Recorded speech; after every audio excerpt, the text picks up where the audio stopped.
Before dawn broke, Dr. Daniel Carter stood shivering under the bank's harsh fluorescent lights, his uniform swapped for a soaked leather jacket, every veteran's pride crushed when they branded him suspicious and froze his account without a second thought. He watched, powerless, as the teller's eyes flicked away in discomfort and the assistant manager's clipped apology cut deeper than any drill sergeant's bark.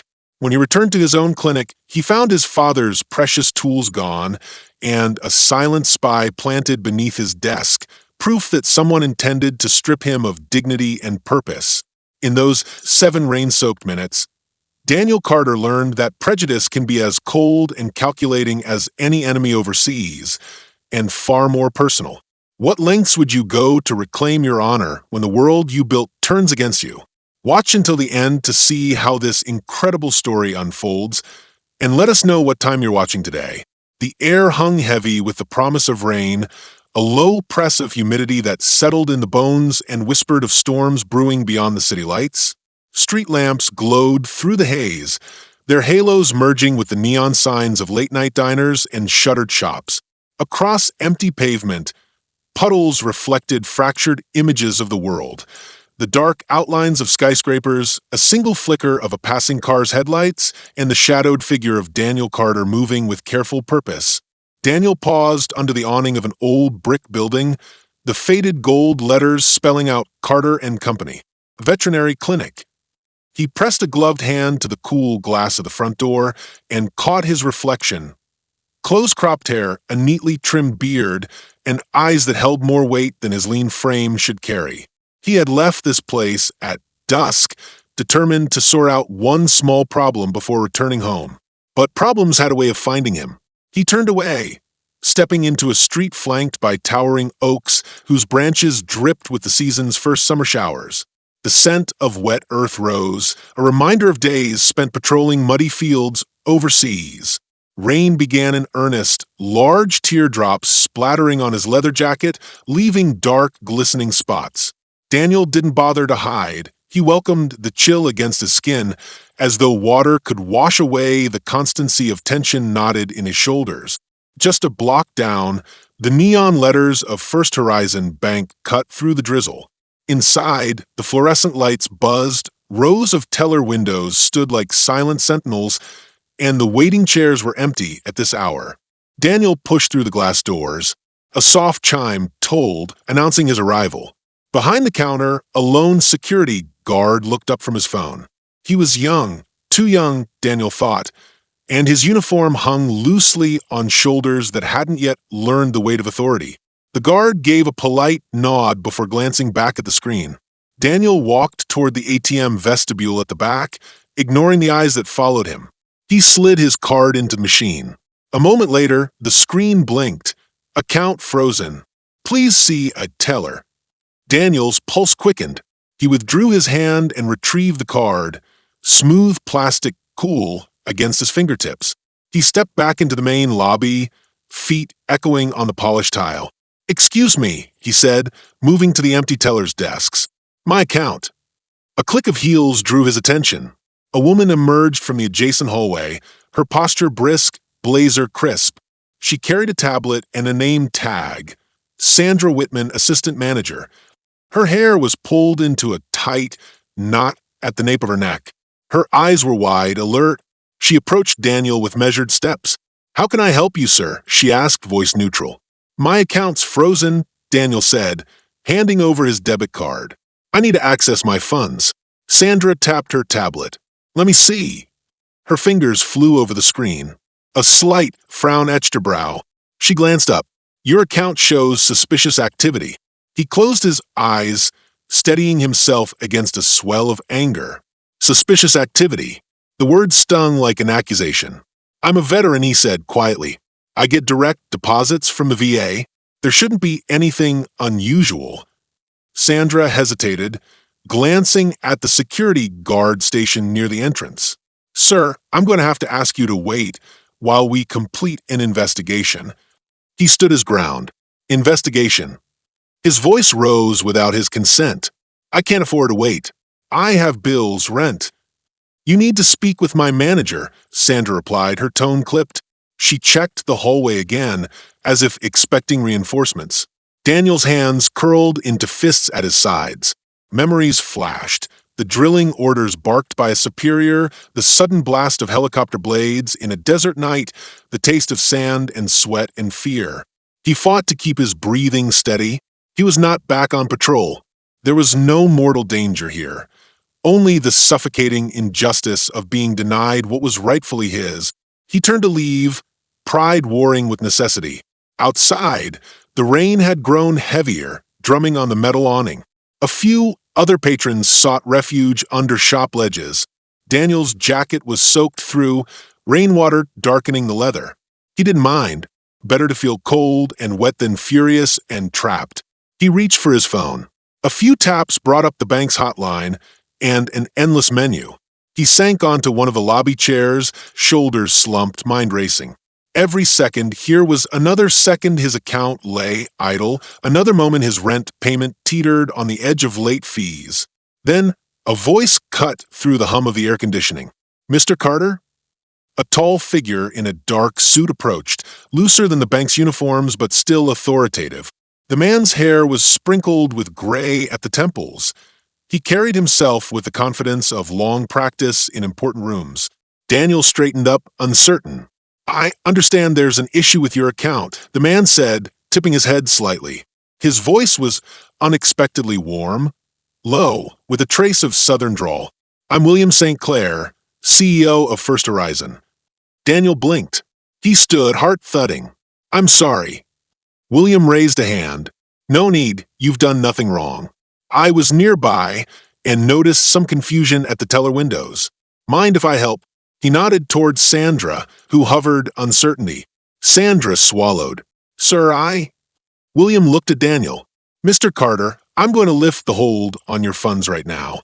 We pride ourselves on serving those who've served our country." Daniel exhaled, the tension leaking from his limbs.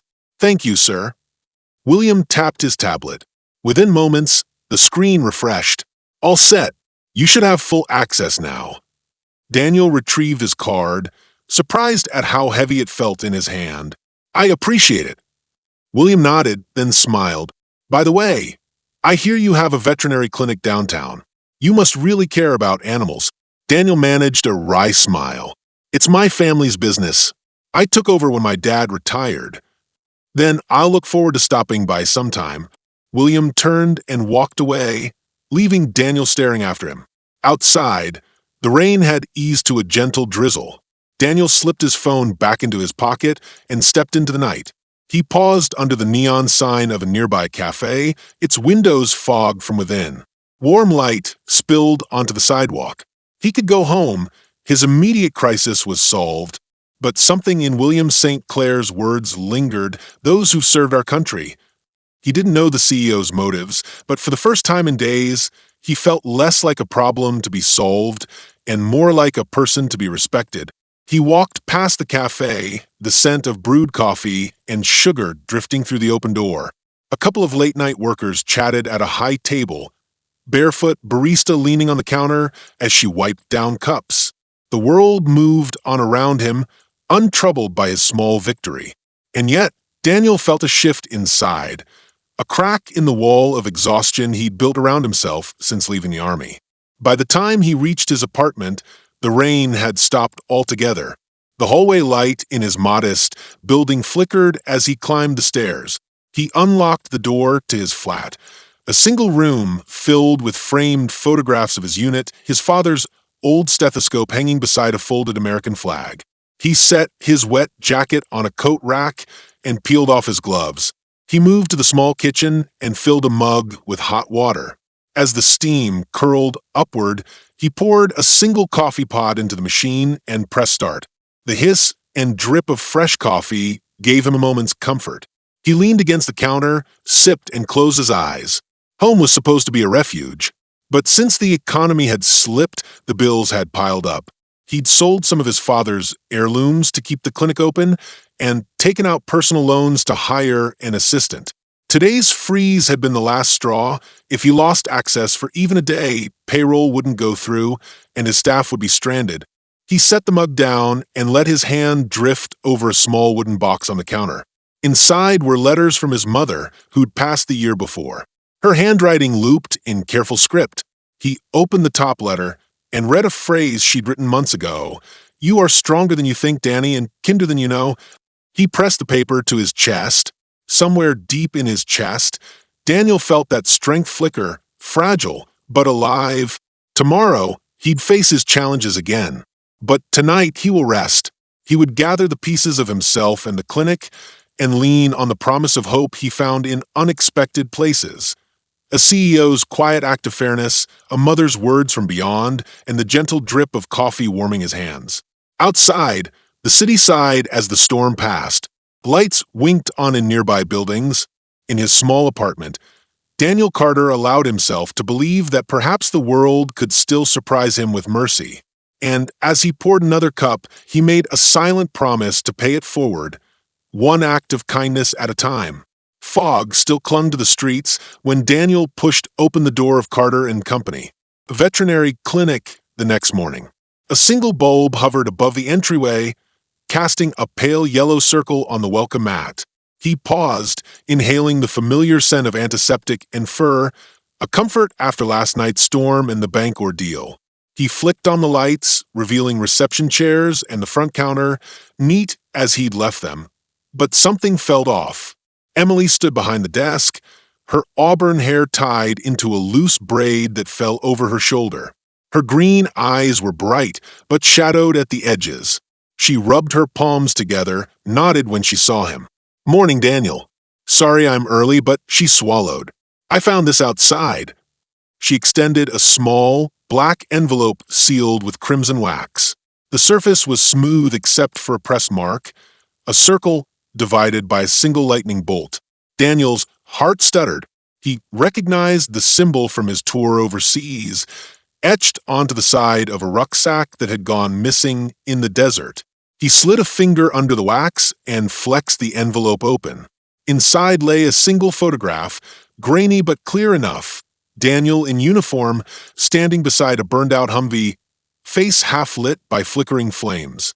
On the back, in jagged handwriting for words, "You owe us, Carter." Who would do this? Daniel's voice felt distant, as though it came from somewhere behind his head. Emily shook her head. "I don't know. I put it on your desk because I figured you'd want to see it." She glanced toward the back rooms.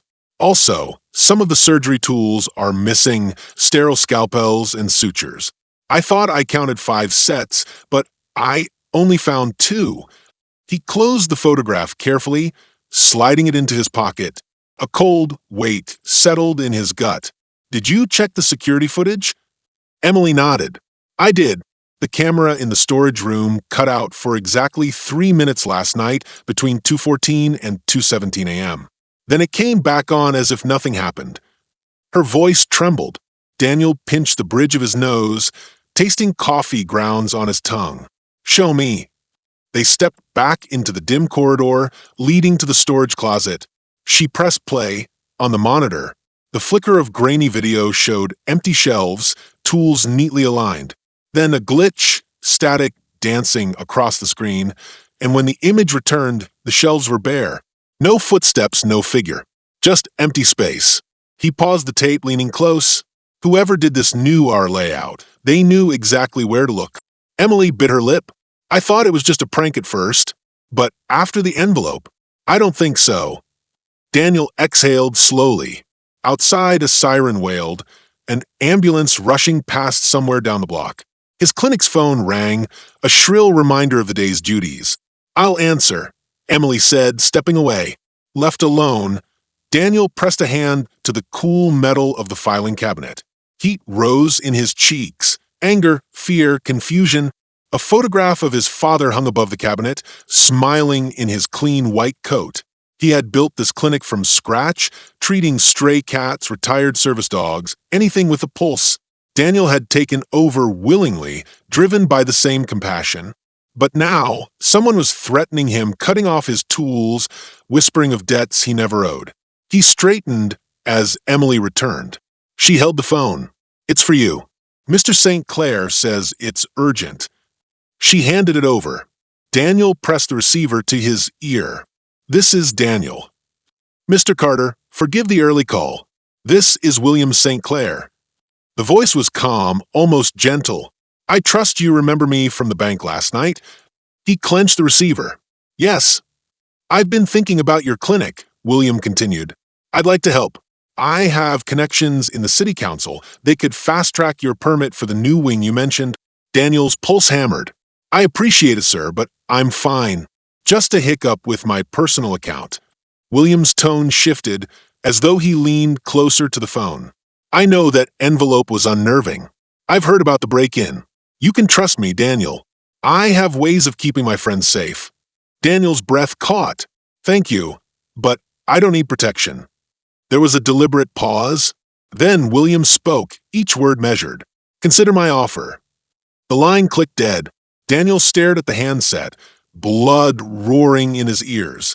William St. Clair had stepped into his life with that bank gesture offering kindness, and now he dangled a promise of help. But help from whom? And at what cost? Emily tapped his shoulder. "Your first appointment is here." She led him into the waiting room, where a shivering teenage girl held a small crate. Inside, a limp chihuahua whimpered softly. The girl's eyes were wide with tears. "Mr. Carter, please help her. Her name is Bella." Daniel knelt, voice soft. "I'm Daniel Carter. You brought Bella in quickly. That fight with that bigger dog broke her leg, right?" The girl nodded. "I'm Lily. Please, they said it would cost a lot." She bit her lip. "I don't have much." Daniel placed a gentle hand on her shoulder. "We'll find a way. Let's get her into surgery." The next hour blurred as he worked, standing over the stainless steel table, scalpel in one hand, forceps in the other. The clinic smelled of antiseptic and something else, tension, like the moment before a storm breaks. Outside, thunder rumbled faintly. At one point he paused, lifting Bella's tiny paw to inspect the fracture. The bone had splintered in 2 places. He thought of the tools, missing. There should have been a set of fine bone pins in his tray, but they were gone.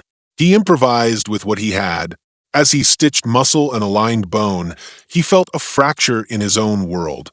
The life he'd built was vulnerable, too. When Lily returned, hands shaking, Daniel wiped his brow, then met her gaze. "She'll be fine. You did the right thing bringing her." Relief poured from Lily in silent sobs. Daniel wrapped Bella in a warm blanket. Emily slipped Lily a cup of hot chocolate. The girl's parents walked in then. Lily's father clasped Daniel's shoulder. "Thank you, son." Daniel offered a small smile. "Just doing my job." They left, and the clinic returned to its quiet hum. Daniel looked at the sealed envelope next to his phone and felt its weight.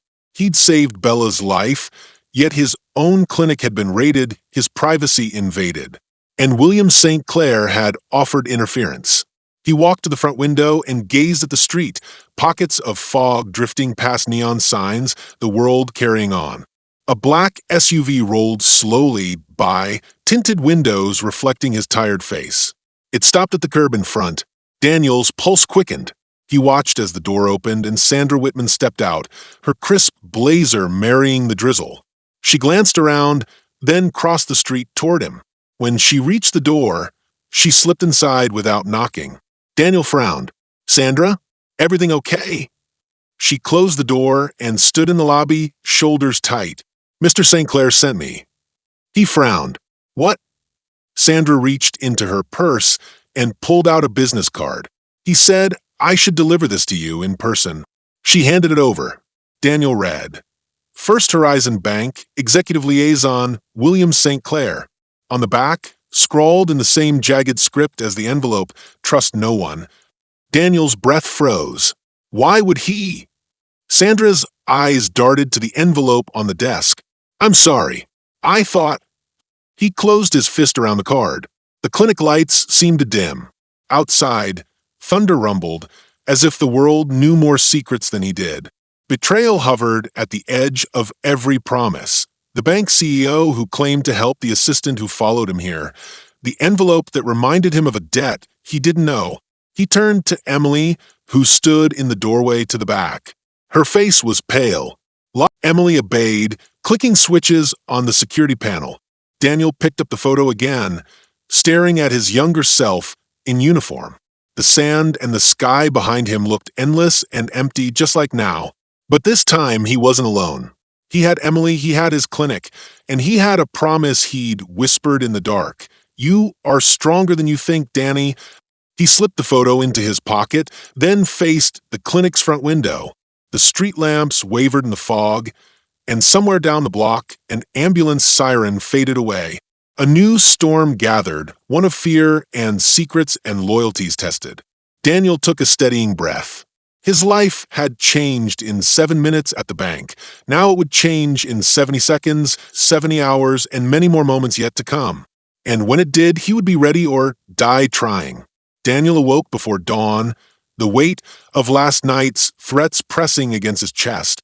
He lay motionless for a moment, listening to the low hum of the heater and the distant rumble of traffic. In the quiet, he could almost hear the echo of his mother's voice. "You are stronger than you think." He rose and dressed, pulling on jeans and a worn flannel shirt that smelled faintly of coffee and antiseptic. By the time he reached the clinic, the sky was a pale wash of gray. Emily was already there, her braid unbound into a loose ponytail. She greeted him with a tired smile, but her eyes were bright, determined. "Morning, Daniel. I secured the back door and checked the cameras. No one came in after Sandra left, but I did notice something odd." He poured 2 mugs of coffee and handed her one. "What did you find?" She flipped open her tablet. "I reviewed last night's footage in slow motion. Look here." She tapped the screen, and a looped clip played. Sandra Whitman stepping into the lobby, pausing to glance around, then slipping something under the reception desk, an object too small to identify clearly. Whatever that is, she left it there before going back out. Daniel frowned. Why would Sandra? "Because she's afraid," Emily said softly. "I think she's torn between loyalty to Mr. St. Clair and what she knows is right." Daniel stared at the screen. "We can't trust anyone now." His jaw tightened. "Good work, Emily. Let's bag that object and examine it later." As the doors unlocked and the morning appointments trickled in, Daniel struggled to focus. He greeted Mr. Hernandez, who wheeled in his aging Labrador for a routine check, and chatted with Mrs. Patel about her parakeet's new feathers. Each smile he offered felt forced, a mask to hide the churn of fear beneath. During a lull, he slipped into his small office. Inside the paper bag was a tiny microchip attached to a scrap of wiring. He peered at it, mind racing. "Surveillance bug," he muttered. "Sandra, what have they involved you in?" Emily knocked lightly. "Daniel, your next patient is here." He tucked the bag into his desk drawer. "Thanks. I'll be right there." In the exam room, young Marcus Thompson waited with his rescued pit bull, Bruno. Marcus's face lit up when Daniel entered.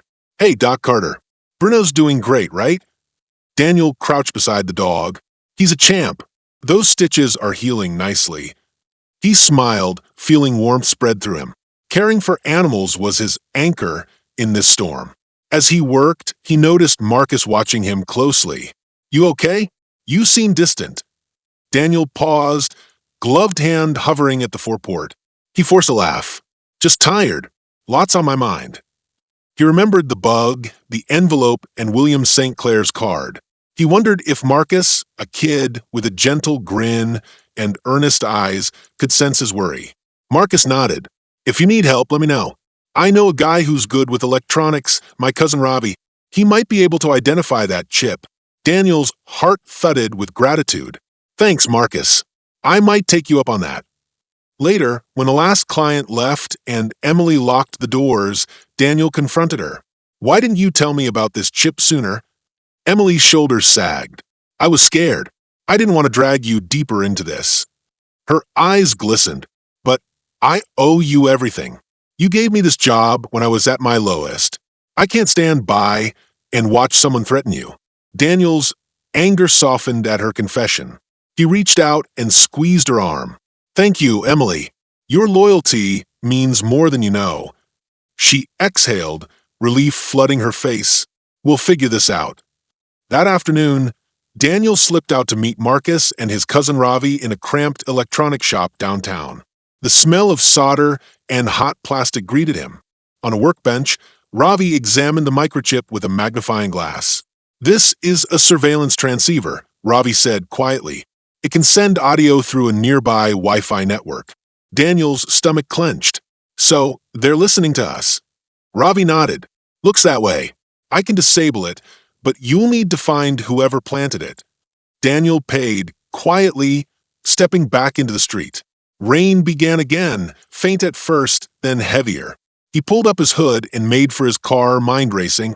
The betrayal cut deep. Sandra's hesitation, William's cryptic warnings, the invisible eyes tracking every word. Back at the clinic, Daniel replayed every interaction with Sandra since the bank incident. She had seemed helpful, too helpful. She had watched him with an unreadable expression. Had she been collecting information for St. Clair? Emily met him at the door. "You're back early." He brushed rainwater from his sleeves. "I know it was Sandra, and William's people are listening in." He sighed. "I need to confront her." Emily's eyes widened. "That's dangerous." He squared his shoulders. "I don't have a choice." They found Sandra organizing files in her office. She looked up, startled. Her eyes darted between Daniel and Emily. "Mr. Carter? Is everything?" "Save it, Sandra." Daniel's voice was firm. "Why did you plant that bug under my desk?" Sandra's face was drained of color. She swallowed hard. I didn't want to. He threatened me." Daniel stepped closer. "Who threatened you?" "The CEO," she whispered. "Mr. St. Clair. He called me this morning, demanded I keep him informed of everything you do, said it was for my own protection." Daniel's heart pounded. "He's using fear to control you." Sandra's shoulders shook with silent sobs. "I'm sorry. I never imagined it'd go this far. He's ruthless." Daniel's anger and pity warred inside him. He crouched to meet her eyes. "Listen, you're not his pawn. You work here. You care about this place. Help me stop him." She stared at the floor. I'll help." That evening, as the clinic closed, Daniel and Emily reviewed the security footage with Sandra. Together, they identified every person who had access that night. A delivery driver had entered through a back door. No record of that delivery existed. Sandra's face went pale. "That was me," she admitted. "I buzzed him in. Thought he was bringing supplies William promised." Daniel's jaw clenched. "You have to stop covering for him." Sandra collapsed into a chair. "I'm sorry. I wanted this clinic to succeed. I thought his help would be good for all of us." Emily reached over and squeezed Sandra's hand. "You did the right thing telling us now." Daniel exhaled heavily. "Tomorrow, I'm going to meet William St. Clair. We need answers, and we need him to revoke his hold on us for good." Sandra looked up, desperate. "Be careful. He doesn't stop." As they parted for the night, Daniel lingered in the empty lobby, running a hand over the reception desk. He thought of his father's dreams for this place, a sanctuary for healing. Now it felt like a battleground. The lines between friend and foe had blurred. Alliances were born of necessity. Later, at home, Daniel sat at his kitchen table, the photograph of him in uniform splayed before him. He sipped coffee, mind replaying every word William had spoken. "I have ways of keeping my friends safe. Consider my offer." Offer, debt, trust, betrayal. He clenched his mug so tightly the porcelain threatened to crack. He reached instead for his phone and scrolled to Lily's message. "Thank you for saving Bella. She's jumping around again." He smiled, the warmth easing his tension. In Lily's joy, he saw the kernel of hope that had driven him since childhood, the belief that one kind act could ripple outward. Tomorrow would bring confrontation, but tonight he allowed himself a moment of peace. He wrote back, "I'm glad she's better. Tell her I said hi." Then he placed the phone screen down and closed his eyes. In the darkness, he rehearsed what he would say to William St. Clair. He would demand the truth about the envelope, the clinic's broken supplies, and the hidden bug. He would stand firm, not as a frightened veteran or a struggling businessman, but as a man who refused. As sleep claimed him, Daniel Carter held tight to his mother's words and the promise of redemption he saw in every animal he healed. The drama was unfolding, and the stakes were higher than ever. But he would meet the rising action head-on, with courage born of purpose and the steadfast loyalty of those who believed in him. The morning sun hadn't yet broken through the low clouds when Daniel steered his car into the underground parking garage of First Horizon's gleaming headquarters. His heart thudded with a mix of resolve and dread. He clutched the folder William St. Clair had sent him the night before, labeled Personal Account Inquiry, and wondered how much of what he believed was real. He tapped the steering wheel as he parked beneath a row of fluorescent lights, their glare bouncing off his windshield like false promises. Inside the lobby, polished marble and glass panels gleamed. The receptionist offered a tight smile as Daniel approached. "Mr. Carter will see you now," she said, and the glass doors parted with a soft whoosh. He entered William's office, a spacious suite overlooking the city, walls lined with books and framed degrees. William stood behind his massive desk, his back to Daniel, hands folded behind his suit jacket. "You came," William said without turning. His voice held that same southern drawl, calm but impossible to read. "Please have a seat." Daniel sat, the leather chair stiff beneath him. He took a steadying breath. "You said you'd help me understand what's happening. I want answers." William finally turned, reclining slightly. He tapped a button on his desk, and the monitor behind him flickered on. A spreadsheet filled the screen, rows of transactions tied to Carter and Company. Veterinary clinic, dozens of deposits and withdrawals over recent months. "Your account," William began, "has been used as a conduit for large sums, hundreds of thousands of dollars flowing through offshore entities. They pass through here, then vanish." He clicked to reveal a series of dates and codes. "I believe you were unwitting in this, but someone set you up." Daniel's chest tightened. "That's impossible. I only deposit client payments, loan repayments, and small grants for animal welfare." He leaned forward. "Who's behind it?" William's face darkened. "Someone you know." He stood and retrieved a framed photograph from the desk. It showed Emily and Daniel side by side, laughing over coffee in the clinic's break room. Daniel's eyes narrowed. "Emily?" His voice shook. "She's been my rock. She even risked herself to warn me about the bug." William lifted the photo. "She's loyal to you, yes, but her loyalty was bought." He set the frame down gently. 2 weeks ago, she was approached by Colonel Marcus Hale. Daniel's mind spun. Hale was the tough, by-the-book commander who had led Daniel's unit overseas. Rumor had it he'd gone missing in action. "He's dead," Daniel had believed. "He died in the desert." William's lips thinned. "He did, but Hale's assets were never seized. Instead, his network formed a mercenary group moving illicit funds. They needed a safe channel inside the city. Your clinic fit the bill. They threatened Emily's family, forced her to slip them your account credentials, and allow them to plant that chip under your desk." Daniel's breath caught. Emily would never. His voice cracked with betrayal. "Why would she?" William's hand rose. "I'm not blaming her. She's a victim. She's terrified." He clicked a remote, and the monitor switched to security footage. Emily at the reception desk, her hand sliding a small card under the counter. Daniel's stomach lurched as the images replayed, her eyes flicking nervously to the camera. She thought she was saving her sister from a reckless debt, but in doing so, she ensnared you. Daniel's vision blurred. He buried his face in his hands. Months of stress, the bank freeze, the threats, all orchestrated by a ghost from his past. "I should have protected her," he whispered. William stood and placed a hand on Daniel's shoulder. "That's why I'm here. Interpol has been tracking Hale's group. I took over First Horizon to get close to their money trail. When I met you at the bank, it wasn't charity, it was strategy." He looked into Daniel's eyes. "You have inside access to them. Help me dismantle this network, and I'll clear your name. You'll face no charges." Daniel straightened, anger and relief warring within him. "And Emily? What happened to her?" She'll be safe, William promised, but she needs to testify against them. We'll relocate her family first. He paused. There's more.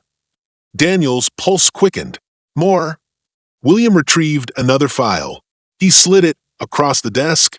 Your father's original clinic deeds. Notice anything odd? Daniel scanned the papers and froze. The signature line bore the name St. Clair beneath his father's name. His pulse thundered. My father never mentioned a partner. William nodded. Your father and my grandfather co-founded Carter and Company. They had a falling out decades ago over money, over ethics. My grandfather wanted to expand into animal testing for pharmaceuticals. Your father refused. They split, and the partnership dissolved quietly. But the deeds never changed. Your clinic still lists us both. Daniel's head reeled. A legacy entwined with the St. Clair name, a betrayal buried by his father's pride. He looked up. So, I've been fighting your family's demons all along? William exhaled. In a way.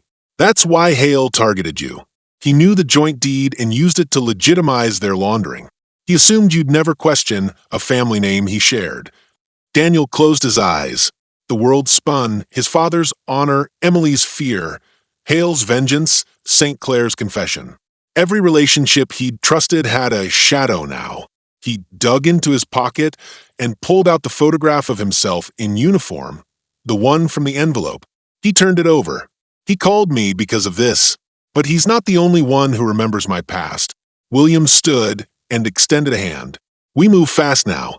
We have evidence, bank records, security footage, Emily's testimony.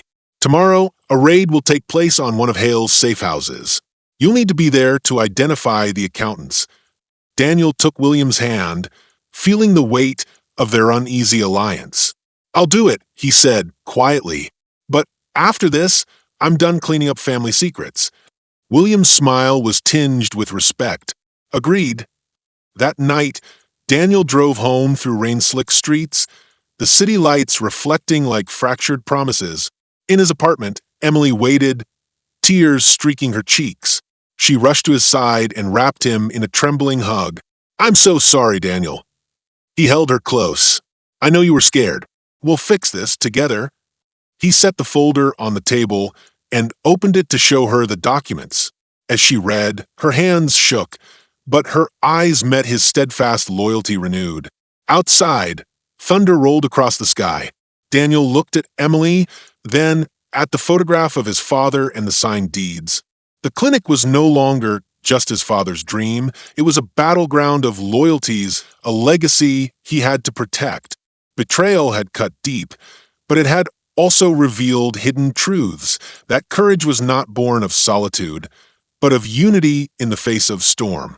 As he prepared for the raid, Daniel knew the path ahead would fracture everything he thought he knew about family and trust. But for the first time, he felt the stirrings of hope not in blind faith, but in hard-won clarity. The twist had shifted his world, but it had also steeled him for the battle to come, one where he would face ghosts of the past with unwavering resolve and emerge finally on the other side. Daniel stood in the cramped back office of the clinic, the low hum of fluorescent lights pressing against his temples. Dawn's pale glow filtered through the narrow window, illuminating the cracked leather of his father's old briefcase. Inside lay the evidence he and William St. Clair would use in today's raid.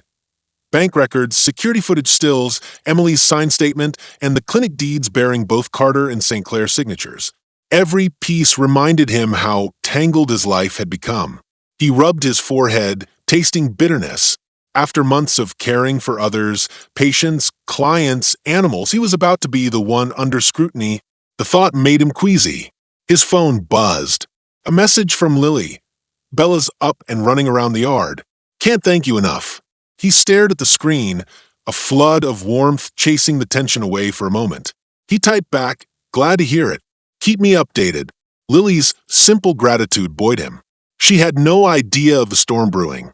Yet even as he smiled, guilt pressed at his chest. He'd promised Emily he'd protect her. But now he was dragging her into a federal raid, risking everything she cared about. Emily appeared in the doorway, clutching 2 mugs of coffee. Her brown hair was hastily pinned back, dark circles under her eyes. "Here, I disabled the bug," she said, "and I deleted the passcode files I had. I've burned the memory cards." Daniel nodded. "Good." He frowned. "Any sign of them trying to follow up?" Sandra shook her head. "Not yet, but when they realize the channel is gone, they won't be pleased." A chill settled over him. Marcus's words echoed in his mind. Hale's group doesn't give up. He recalled the nighttime raid on his storage room, the stolen tools, the envelope promising retribution. Now they would retaliate in force. He took another sip of coffee. "We have to move fast. William's team will arrive at 10. Until then, we lock down the clinic, no one in or out." Emily checked her tablet. "After we meet them, we'll need to ride with their agents to the safe house. I'll handle the cameras and phones here." He squeezed her hand. "Thank you." Emily swallowed. "Daniel, be careful." His heart clenched. She was more than an assistant now. She was his partner in every risk he took. He nodded, though words failed him. At exactly 10, a black SUV rolled to a stop outside. Daniel and Emily waited in the parking lot, rain-slick asphalt reflecting the clinic sign. A tall man in an overcoat stepped out, Agent Collins of the Federal Financial Crimes Unit. His expression was grave. Behind him, two colleagues carried briefcases and evidence folders. "Mr. Carter?" Collins greeted, voice curt but respectful. "Agent Torres, Agent Imani." Daniel introduced Emily and Sandra. They exchanged curt nods. Then Collins handed Daniel a document, a search warrant for suburban property. "This is Hale's safe house," he said. "We'll need you to identify any personnel or documents tying it to your clinic." Daniel folded the paper carefully. "Understood." Emily peeked around the SUV. "Should we bring the clinic's laptop?" Torres lifted an eyebrow. "Yes, the one you used to access the bank records." Daniel glanced at Emily, then nodded. "We'll grab it."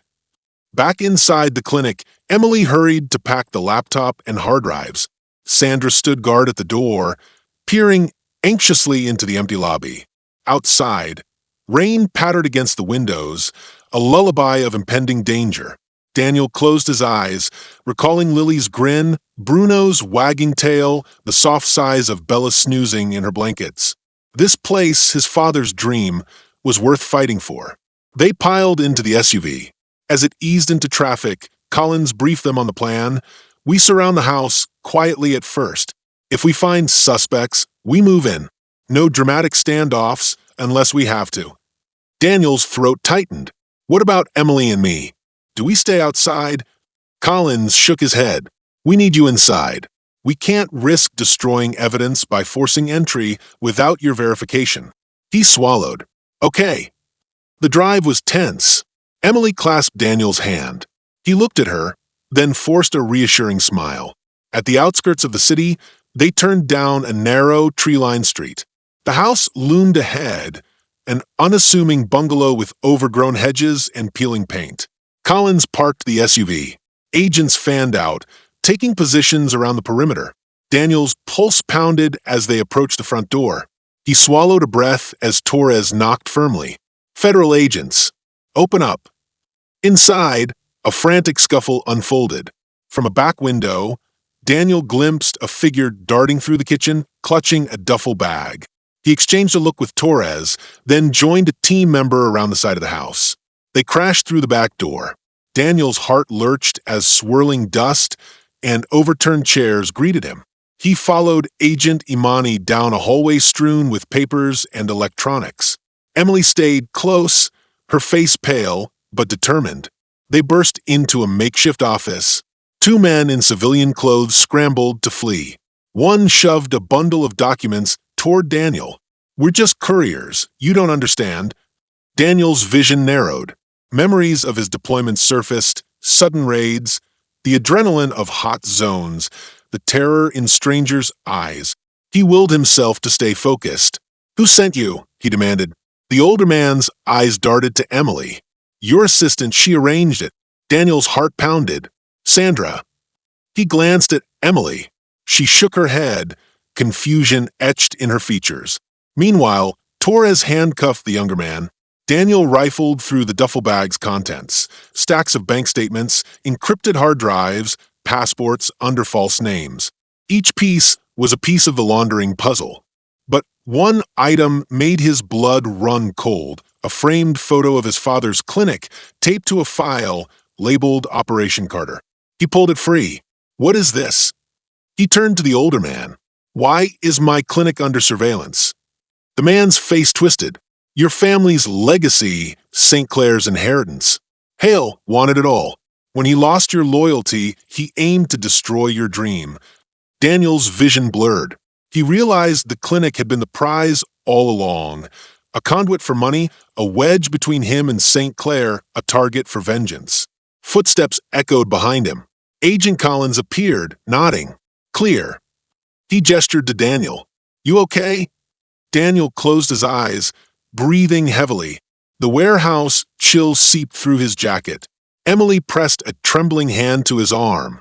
"You're safe," she whispered, though her eyes were haunted. He looked around at the scattered evidence. The raid was successful, but he felt hollow. External threats had been neutralized, but internal fractures remained.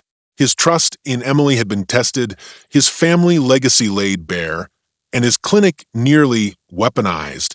Collins offered a firm hand. "Let's wrap this up." As agents loaded evidence into cases, Daniel stood in the center of the chaos, the framed photo clutched in his hand. He thought of his father's dream, a place of healing, not conflict. Now, it lay on a table amid contraband and betrayal. Outside, the rain had paused.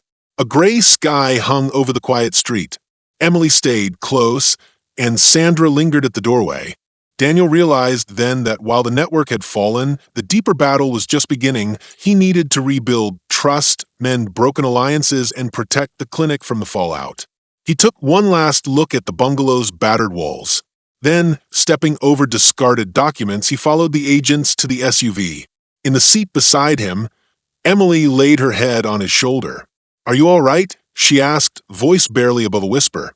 He reached for her hand. "I will be." He squared his shoulders. "But first we bring this home." At the clinic's entrance, the neon sign flickered back to life. Daniel paused, feeling an appetite for dawn's first light.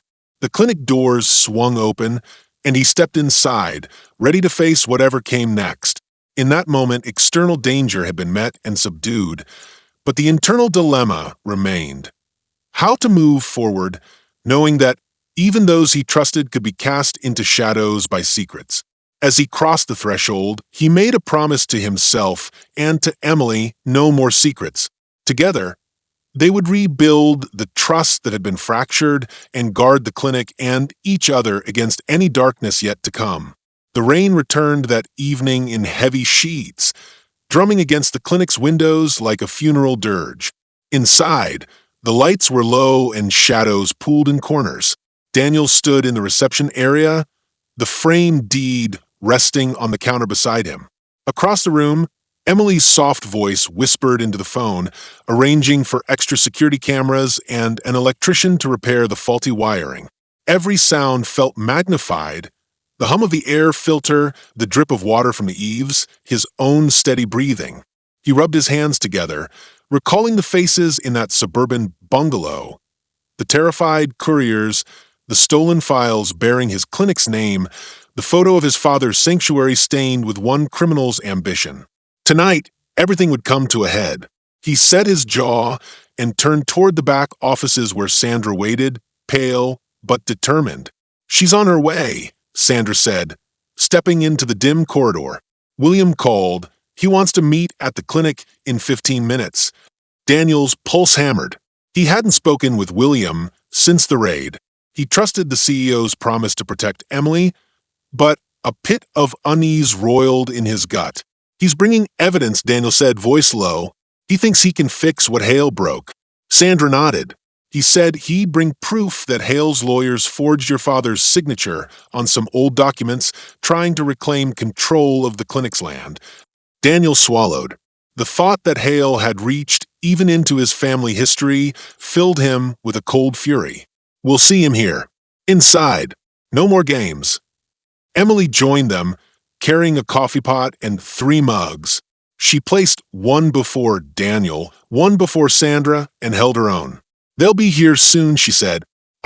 Daniel closed the door. "We need all the truth tonight."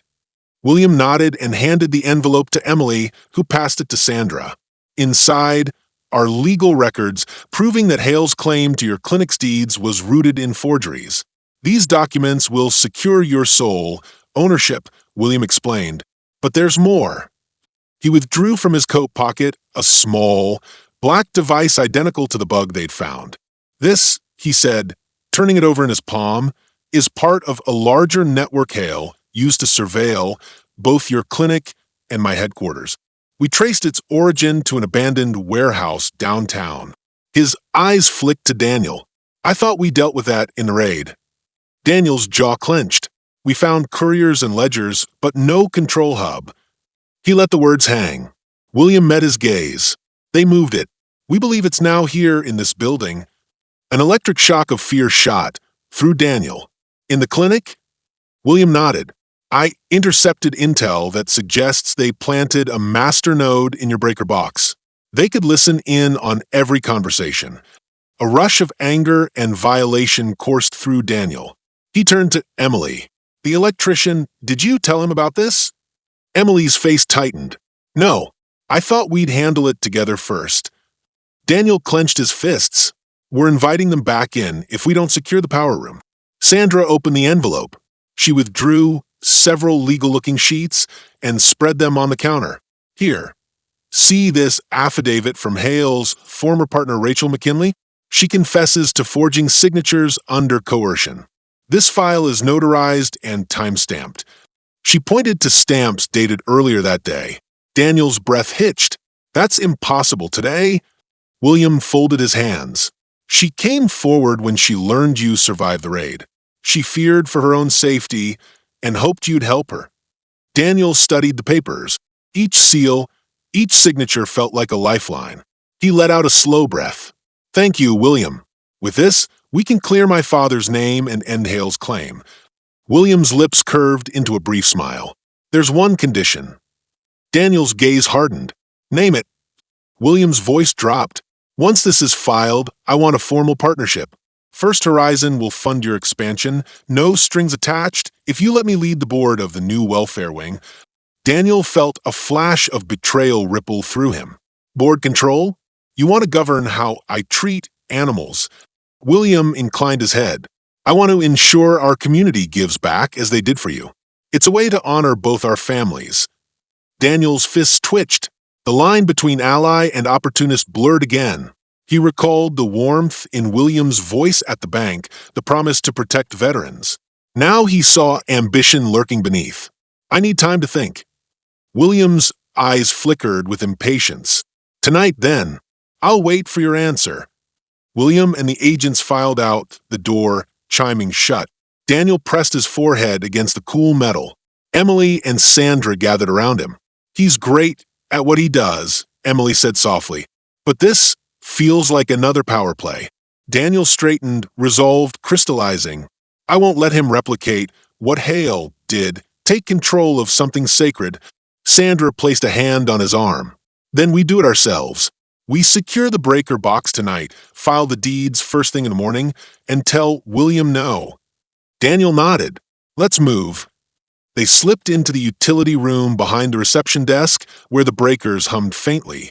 Emily shone her phone's light across the panel.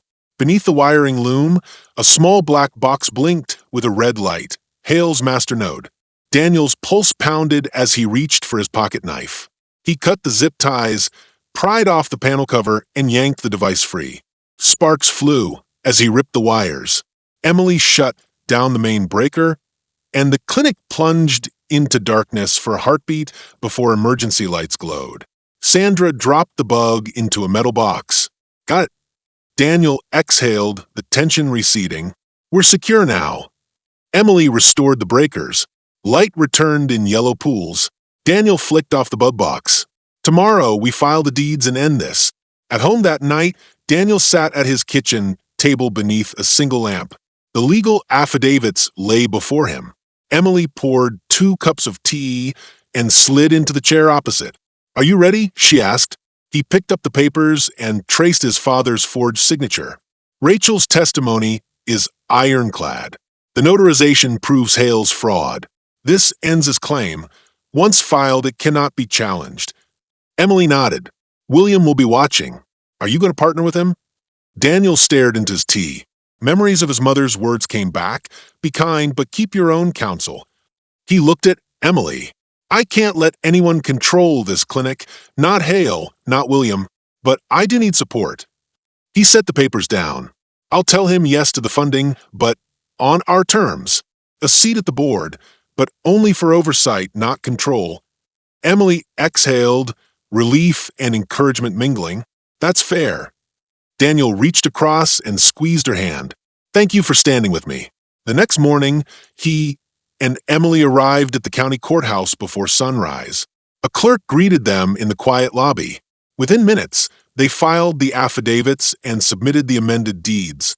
The clerk stamped each page with a bright red seal, recorded May 22nd, 2025. Daniel's chest tightened with triumph and relief. The clinic's ownership was secure. Back at the clinic, William arrived promptly at 10. His eyes scanned the lobby. Daniel met him by the counter and, with quiet ceremony, slid a copy of the recorded deed across. Here's your proof. William picked up the paper, nodded. Excellent. He placed it beside the mug Daniel handed him. And your answer? Daniel drew a slow breath. I accept your funding offer, but as agreed, you'll serve as a non-voting member of the Oversight Board. Decisions about medical care stay with me and my staff. William's gaze sharpened, then relaxed into a genuine smile. Agreed. Emily and Sandra emerged from a back office, where they had prepared refreshments for the meeting. William stood and extended his hand to each of them in turn, a gesture both respectful and personal. For the first time, Daniel saw him as neither savior nor manipulator, but as a partner tempered by boundaries. Over the next hour, they discussed building plans, budget lines for low-income pet owners, and community outreach programs. Outside, the rain had ceased and sunlight filtered through the clouds, a promise of renewal. That evening, Daniel walked home under a clearing sky. Lily's text came through. Bella's doing cartwheels in the yard. He smiled, thinking of her, of Bruno and Marcus, and the clients who needed him. He'd faced down betrayal, corporate ambition, and threats from a vengeful ghost of his past. He'd emerged wounded, but stronger, bound to the people who believed in him most. At his front door, he paused and looked back toward the clinic's windows, warm light spilling onto the sidewalk, a sanctuary standing firm. In the hush, he whispered to himself, "We did it." Inside, Emily waited with 2 mugs of coffee and a grateful smile. He kissed her forehead. "Welcome home." She leaned into him. "We saved it." He nodded. "And we'll keep it safe." He raised his mug. "To new beginnings." She clinked hers against his. "To us." They sipped in companionable silence, the weight of recent storms lifting. Outside, the city turned toward dusk, neon lights emerging, footsteps echoing, life flowing on. Daniel Carter held the future in his hands, carved from truths revealed and forged in trials overcome. And though he knew new challenges would come, he also held a deeper certainty that courage, integrity, and loyalty, once tested, could light the darkest night. The sun rose in soft golden slats across the clinic's waiting room, turning the pale green walls a warmer shade. The steady hum of the air filter was joined by a gentle chorus of morning conversation, clients greeting their pets, the distant hiss of coffee steaming in the break room.